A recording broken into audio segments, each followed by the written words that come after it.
En toe ek op die grond neerval, toe is dit soos 'n lig van God wat in daai kompartement inkom, en ek gaan en ek sien 'n visioen van Golgotha. Ek sien 'n visioen van Jesus op die kruis.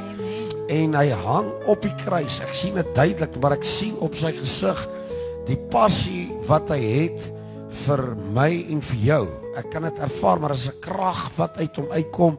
Nie soos ek in 'n kerk geleer is, jy voel die krag soos ons, en toe val die krag en gevul met die, dis 'n heerlikheid wat uit hom uitstraal, wat binne in hy kompartement inkom. Hy plek raak te klein binne, en ek kan nie praat nie. Ek lê net en ek is in 'n verrukking van sinne. En terwyl ek vir hom op die kruis kyk, ervaar ek dat 'n ontsaglike groot liefde wat uit hom uitstraal, maar 'n heerlike liefde. Ons dink aan 'n romantiese liefde as ons aan die godheid dink. Dis verkeerd. Jy's romanties met jou man of jou vrou. Dit is waar dit begin en eindig. Dis 'n krag van bo-natuurlike liefde wat van hy kruis afstraal, en in sy gesig sien ek krag, ek sien heerlikheid. Dit is die naaste wat ek aan 'n beskrywing kan kom, en